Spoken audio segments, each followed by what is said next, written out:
On December the 30th of 2015, I received a letter from Miss Bertha M. Kelly, chairperson of the 32nd annual Dr. Martin Luther King Jr. birthday celebration and leadership breakfast that takes place here in Clearwater.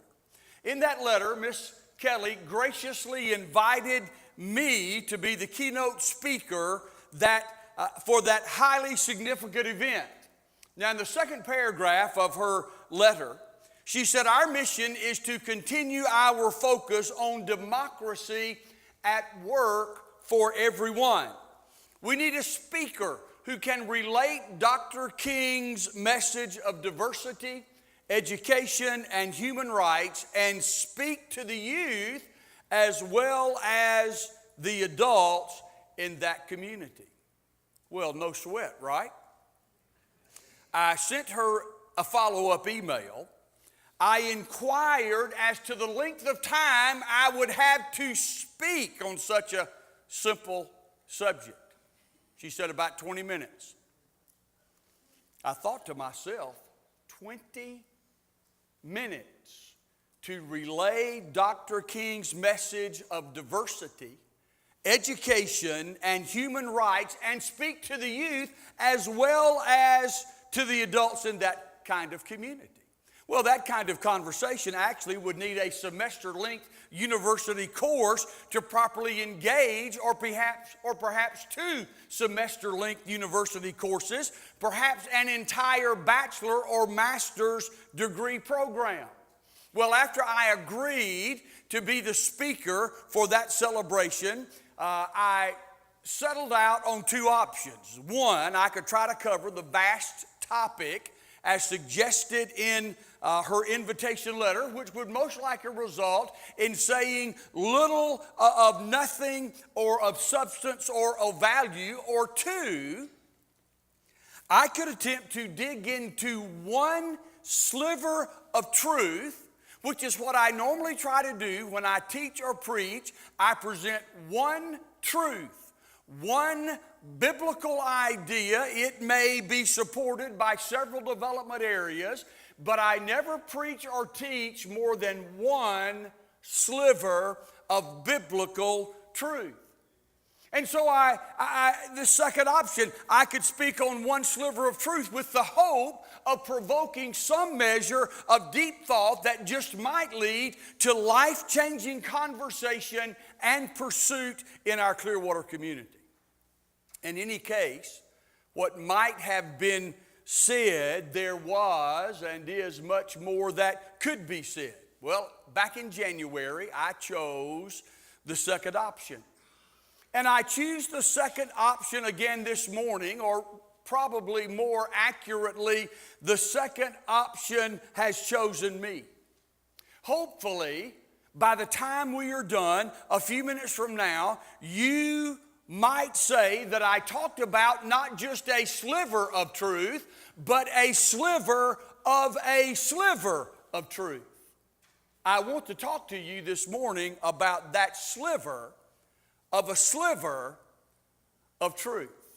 Now, as incredible as it may seem, that one sliver of truth is found in the Old Testament book of Genesis, the 19th verse of the 18th chapter. Within that verse is one terse, pithy phrase that has the potential not only to set America upright, but I believe it has the potential to set the entire world upright. Now, I'm going to read this verse again and see if you can discern that powerful phrase. I tried to hint at it just moments ago. Let's see what God has to say. Verse 19. "I have chosen Abraham so that he may command his children and his household after him to keep the way of the Lord by doing righteousness and justice, so that the Lord may bring upon Abraham what he has spoken about him." Were you able to pick out the phrase? If you were not, let me give it to you. It is the phrase, doing righteousness and justice. Doing righteousness and justice. Doing righteousness and justice. Say that phrase with me. Doing righteousness and justice. Righteousness and justice. Doing righteousness and justice. The words righteousness and justice are linked more than 30 times in the Old Testament. In combination, these two words are used of God's management of the world in which we live as well as the universe that surrounds us. In Psalm chapter 89, verse 14, David wrote, "Righteousness and justice are the foundation of your throne." These words used in combination are also employed to refer to earthly thrones or governments.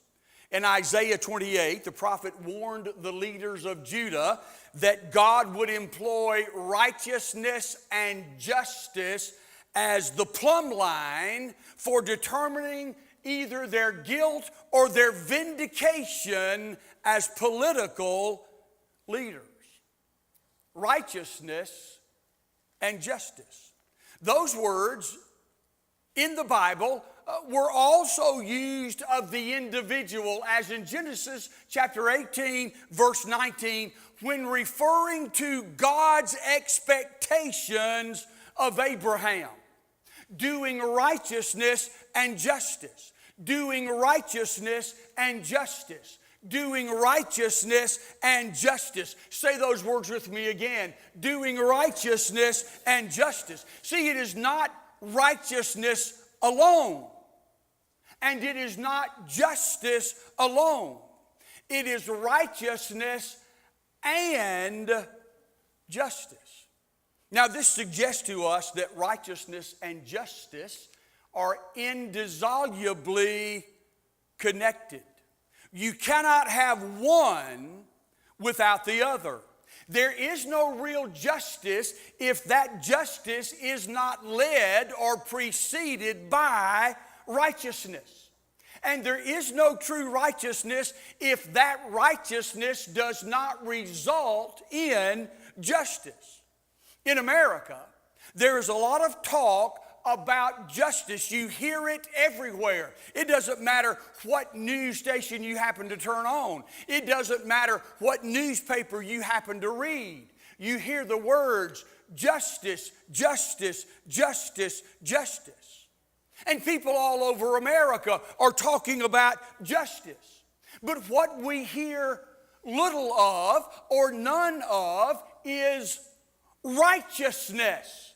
It is not merely justice. It is justice and righteousness. If you please, the coin of justice has two sides. On the one side is the idea, move it forward please, on the one side is the idea of giving voice to the voiceless and taking effective common sense action on behalf of the powerless. Now, many in our nation give no thought whatsoever to speaking for the voiceless. And just as many resist taking action on behalf of the powerless. Then there are those who take action to be sure. But their actions are not only ineffective and unproductive, but they are as subjugating as they are oppressive. For example, in 2012, the federal government spent $668 million to fund 126 separate anti-poverty programs. State and local governments across the country kicked in another $284 billion, bringing total anti-poverty spending to nearly $1 trillion. That amounts to $20,610 for every poor person in America in 2012, or $61,830 per poor family of 3. Then, of course, the money spent in 2013 was even higher. And every year, it continues to climb. Yet poverty abounds. Since the inauguration of Lyndon Johnson's Great Society in the mid-1960s, more than $16 trillion have been spent fighting poverty in the United States. Yet 15% of Americans still live in poverty.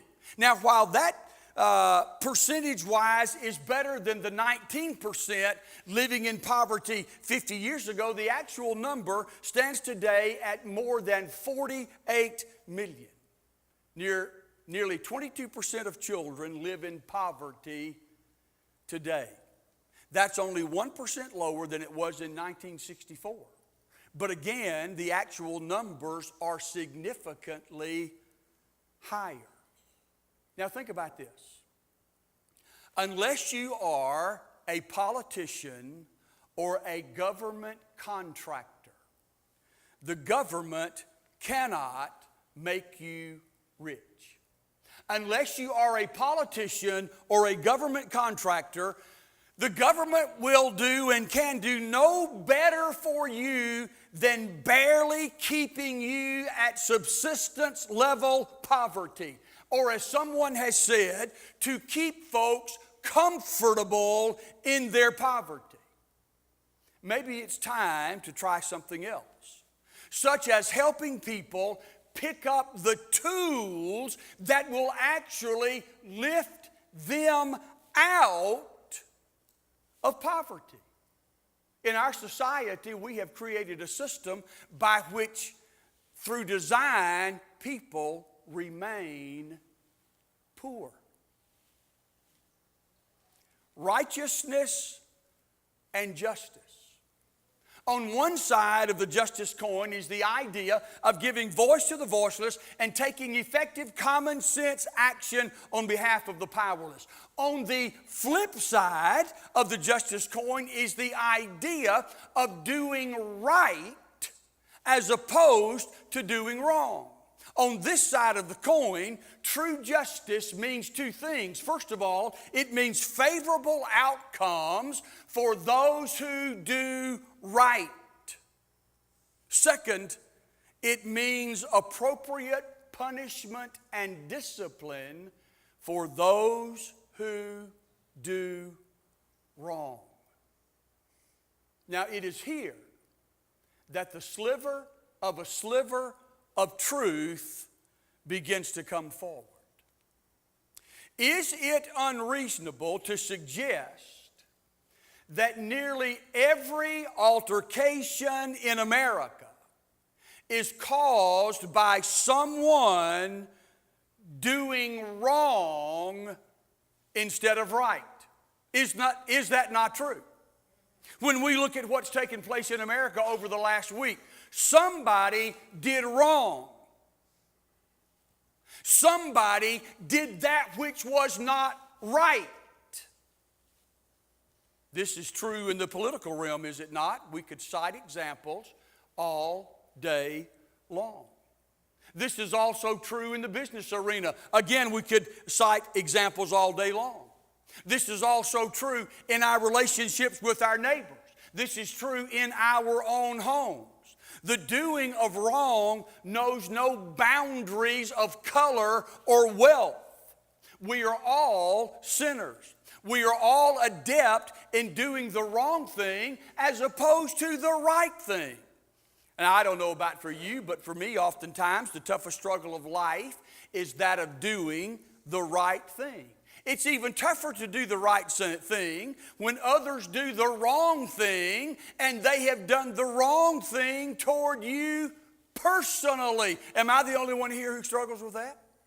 Anybody else here transparent enough to say, absolutely, I struggle with that? Doing the right thing. Now that may seem like nothing more than a sliver of truth, but is that not a large part of the message of Martin Luther King Jr.'s legacy, who said never, never be afraid to do what's right, especially if the well-being of a person is at stake?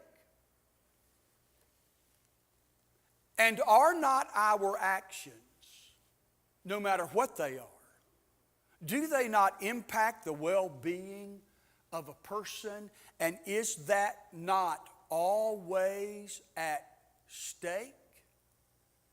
That it does not matter what action you take or what action I take, or what attitude I have, or what attitude you have. It always impacts people around us. It's true in every realm. Well, this was not only Martin Luther King Jr.'s legacy, it was the legacy of Jesus Christ long before, who said in Matthew chapter 5, unselfishly seek the best or higher good for your enemies, and pray for those who persecute you, so that you may show yourselves to be the children of your Father who is in heaven. For he makes his sun to rise upon those who are evil and on those who are good, and makes the rain to fall on the righteous, that is, those who are morally upright, and the unrighteous, that is, the unrepentant, those who oppose him. For if you love only those who love you, what reward do you have? Do not even the tax collectors do that? And if you greet only your brothers, wishing them God's blessing and peace, what more than others are you doing? Do not even the Gentiles, that is, those who do not know the Lord, do that? Now that translation is taken from the Amplified Bible, the Classic Edition. You know, I am drawn to Christ's idea of what it means to do the right thing. That idea is expressed in the words, unselfishly seek the higher good for all whom you encounter, even those who may be your enemies. In Luke chapter 10, verse 27, Jesus summed up what it means to do the right thing.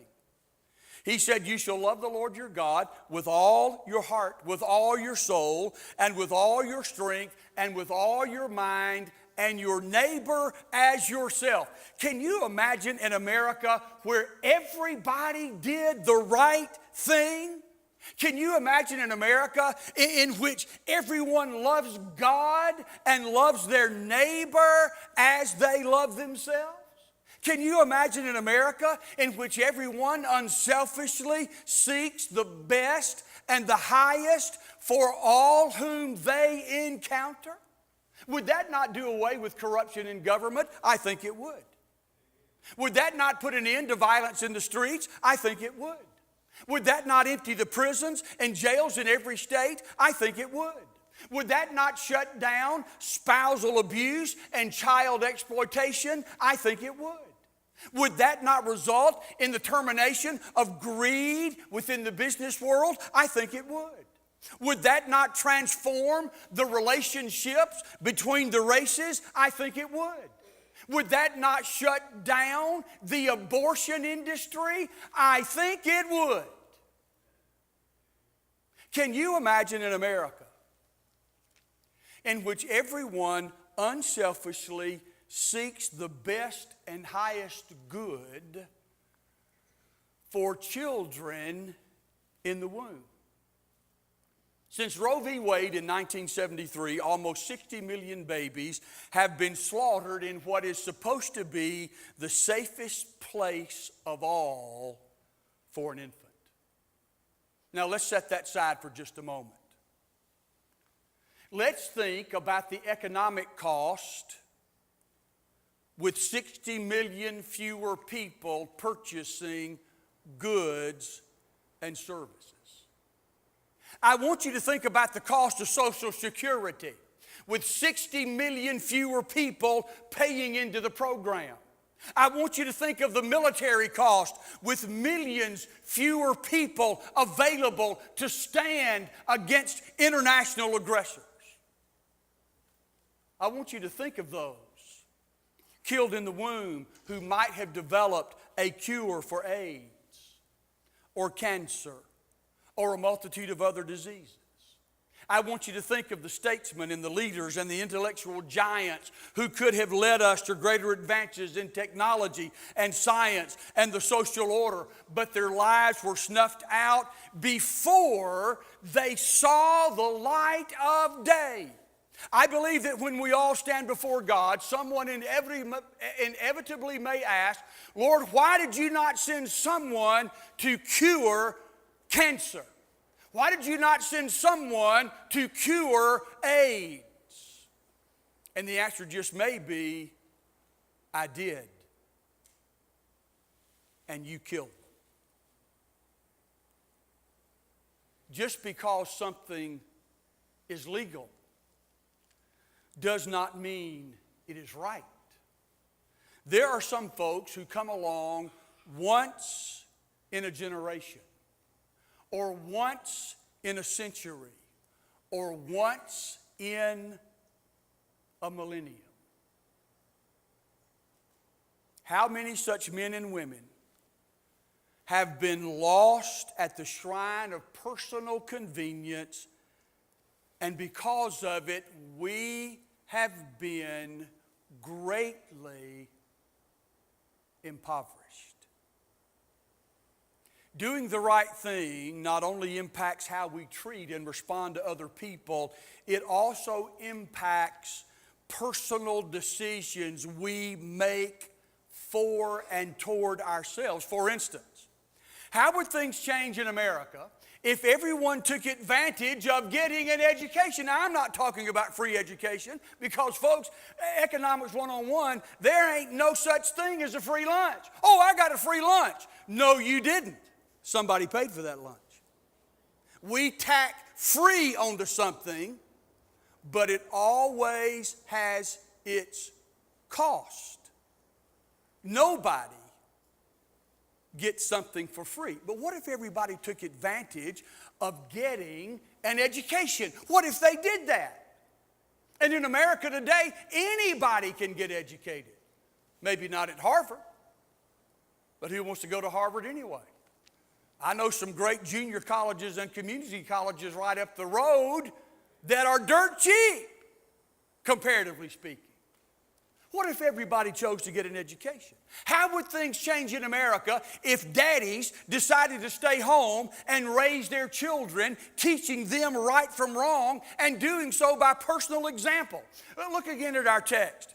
I have chosen Abraham so that he may command his children and his household after him to keep the way of the Lord by doing righteousness and justice. Did you notice that those words were spoken to a father whose responsibility it was and is to lead and teach his children?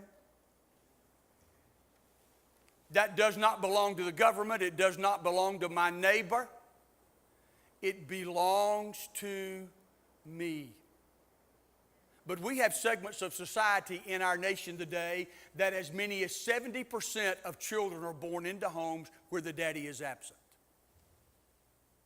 And in many homes where the daddy is present, he's not really present because he does not engage his children.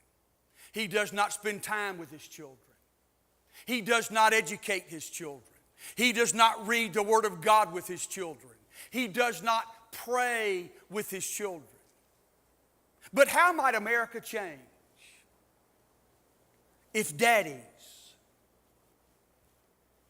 made the decision to stay home and teach their children? How might things change in America if women stopped getting pregnant out of wedlock? How might things change in America if everyone who is able to get a job, any job, got that job, stuck with that job until a better opportunity presented itself? Is that not the right thing? Yes, it is the right thing. Well, I'm not taking a $8.50 an hour job. Well, why not? Who put the crown on your head? Well, I think it ought to be $15 an hour. Oh, you do? Do you think $15 an hour is a living wage? You do not live in the same world I live in. Those are entry-level jobs that are meant to get a person started. That is the first step in going higher. Those jobs are not there to pay you or anybody else a living wage. Let me tell you what will happen if if McDonald's goes to $15 an hour. The first thing that's going to happen, I'm going to stop buying McDonald's hamburgers because I can barely afford to go there now. I feed me and my wife, it's $15. But let me tell you what McDonald's will do. They will either shut down because nobody's coming in to buy hamburgers, or they will replace people with machines. It's already being tested in places. Now, I got to tell you something, folks. Even if it is an $8.50 an hour job, it is right to take that job and prepare yourself for a better opportunity when it comes available. If I were in charge of the government, which I'm not, and it's probably a good thing, if you would not work for $8.50 an hour because that is too little, you would stop receiving any help from the government. And if you wanted help, we would get you an $8.50 an hour job and you'd have to go to work. Or you get nothing. Now, I know I've gone to meddling now. But isn't it the right thing if you were able to get a job and work that job? What if everybody just started doing the right thing? It is not uncommon for me. Now, I may have told this story before, and if I have, please forgive me. But if I haven't, Donna will enjoy this story either way because it's really kind of about her. It's not uncommon for me to massage my wife's feet at night to help her relax. And well, listen, I mean, look, when she's laying on the sofa and she plops her feet down in my lap, I mean, she doesn't have to say a word. I sort of know, I get the vibes.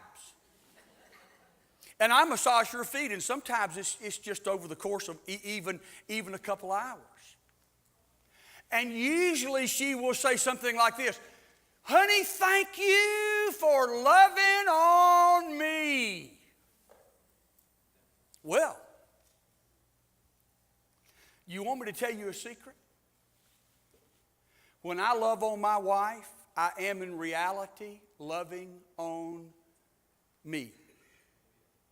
When I do something good for her, I'm actually doing something good for me. In actuality, it is a selfish act when I help my wife feel good. Why? Simple. When I make my wife feel good, it benefits me. I mean, you know that biblical verse that says, "Happy wife, happy life."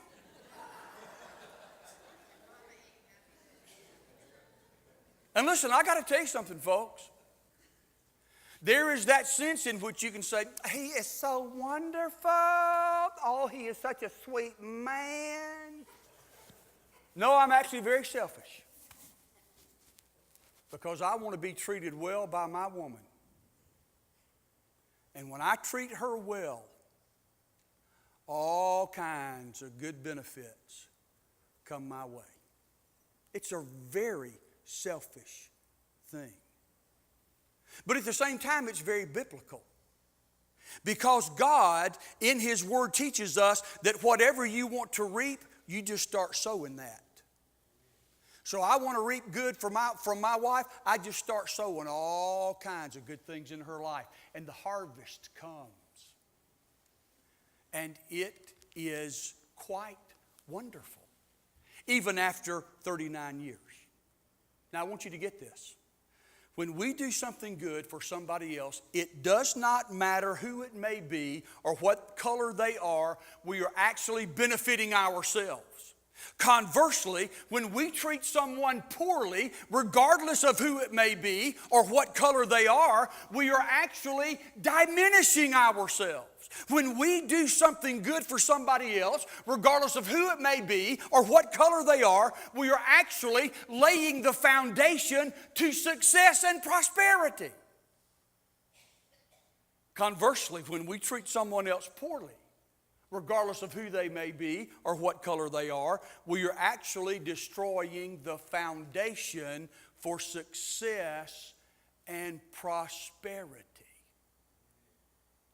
Do you understand that? Do you believe that?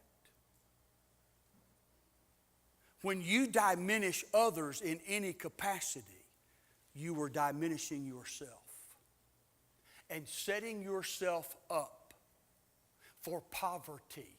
Poverty of attitude, poverty of spirit, poverty of relationship. You name it. The Old Testament prophet Amos ministered in the 8th century BC.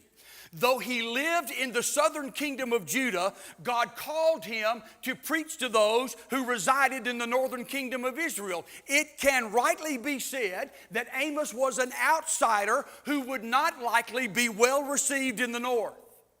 Making his ministry even more difficult and challenging, God sent Amos with a disturbing message. I want you to listen to a brief portion of one particular sermon delivered by Amos on God's behalf. God said through Amos, I reject your festivals, nor do I delight in your solemn assemblies. Even though you offer up to me burnt offerings and your grain offerings, I will not accept them, and I will not even look at the peace offerings of your fatlings. Take away from me the noise of your songs. I will not even listen to the sound of your harps. But let justice roll down like waters, and righteousness like an ever-flowing stream. Now let me sum those words up for you.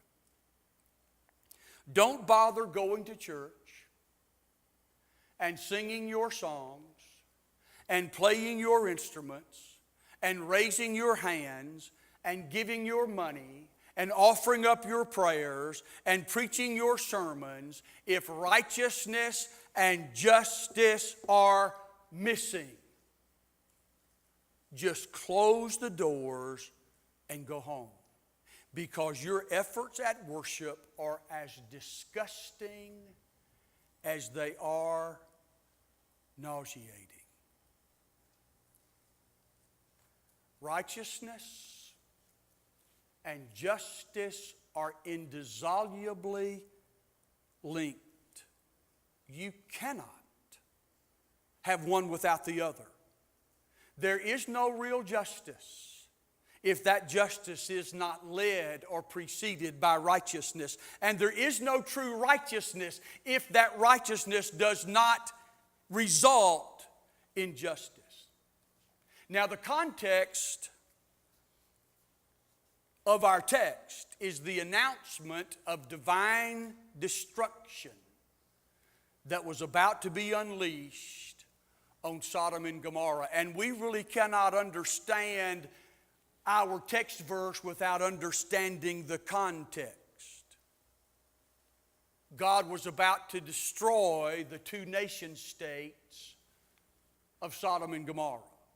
The only salvation for those two nation states lay in the search for 10, count them, just 10 righteous men. But 10 righteous men could not be found. Consequently, those two cities were reduced to an ash heap. And where those two cities were once flourishing, even today, thousands of years later, nothing grows. Scientists would say that it looks as if a meteor shower rained down on those two cities and destroyed everything. Now let's ask this question. Let's cross that bridge from the then to the now. Is it any different today? Do you think God is not looking for men and women who will link righteousness and justice? It is my opinion that the life of our nation hangs in the balance. Cries for justice, but without righteousness, are not enough. If you want justice, you do not behave unrighteously. If you want justice, you do not chant pigs in a blanket, fry them like bacon. You don't get justice without righteousness. And if you think unrighteousness is going to bring justice, you are wrong. It only creates further division and wider separation between the peoples and the nations.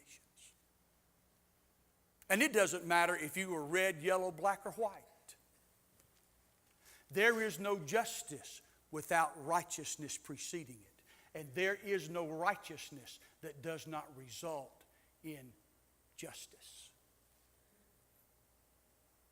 Whatever is wrong in this nation, it is going to take both righteousness and justice to correct it. May I share with you? May I say today, Mr. President, we do not need more government intrusion. We need a renewal and an awakening and a revival in our hearts of righteousness and justice. May I say to you that we do not need more policemen. We would not need any policemen if there was a renewal in our hearts of righteousness and justice. You can continue to make all the laws and throw all the money at it and all the rhetoric you want. But cries for justice without righteousness are not enough, and demands for righteousness but without justice are not enough. I'm going to share with you that in the wake of everything that has happened this week, for the first time in a long time, I feel in my heart that there is hope for our nation, that there is salvation for our nation, because we may have at last reached the point where justice will be accompanied by righteousness, and righteousness will give way to justice. We may have reached the point where people are at last sick and tired of all the, can I say crap? Crap. And they want something better. Listen, folks, the answer is in the Word of God. Righteousness and justice. And guess where righteousness and justice begins? Where does it begin? In your own heart, and then your own home, and then your own neighborhood, and then your own city, and your own state, and your own nation. We don't have to go very far in our homes to find righteousness and justice lacking. You got trouble in the home, somebody's doing wrong, not right. You got trouble in the business, somebody's doing wrong, not right. You got trouble in a nation, somebody's doing wrong, not right. Somewhere along the way, we have to find the path to righteousness and justice. Well, what can I change in Washington, Connell? Maybe nothing. But the Word of God is not talking to Washington in this moment. It's talking to you and me. We can start by establishing righteousness and justice in our own lives and homes. We can start by doing the right thing and treating others with fairness and equity. I don't know if we can get that from our government. We have been shown all over again this past week that depending on who you are, you get one kind of law. And if you're somebody else, you get another kind of law. It's got to come from here. It's got to come from down deep. And it starts with us, in our homes, and in this church. There's nothing wrong in America that righteousness and justice cannot heal. Do you believe that? Discuss it in your own home, with your children, with your spouse, with your parents. Discuss it at work with your colleagues. Discuss it at school. Donna told me that she was watching some news channel this morning and said there was a priest on there who said people are talking a lot about justice but nothing about righteousness. Well, somebody's on the same trek here, and that's good, except I can say it a lot better than he could. I'm just kidding you. Is that not God's word for us today? What else would you say in the wake of Dallas? And can we become better as a people and as a nation? I say we can. And it starts here, and it just permeates out. Well, I don't know, how do we get this message out? Well, get in touch with all the friends you know and send them a link to our website where they can hear this message. It'll be on there by late tonight or early tomorrow morning. And then say, let's discuss it. I mean, we've got to get the conversation started somehow. So let's get it started here. Let's get it started with people we know and people we love. Let's not create more division and hatred, but come together in mutual respect and love as creations of God and for us as children of God.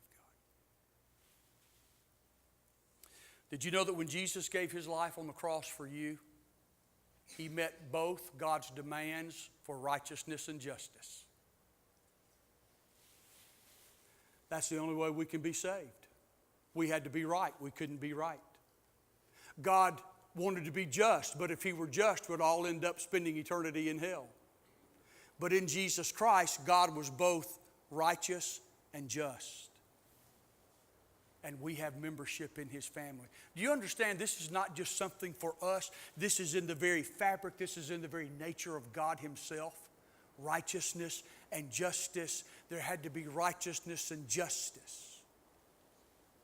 Therefore, Jesus had to give his life. It was the right thing to do. It was not easy. It was difficult. But he did it. And God maintained both righteousness and justice.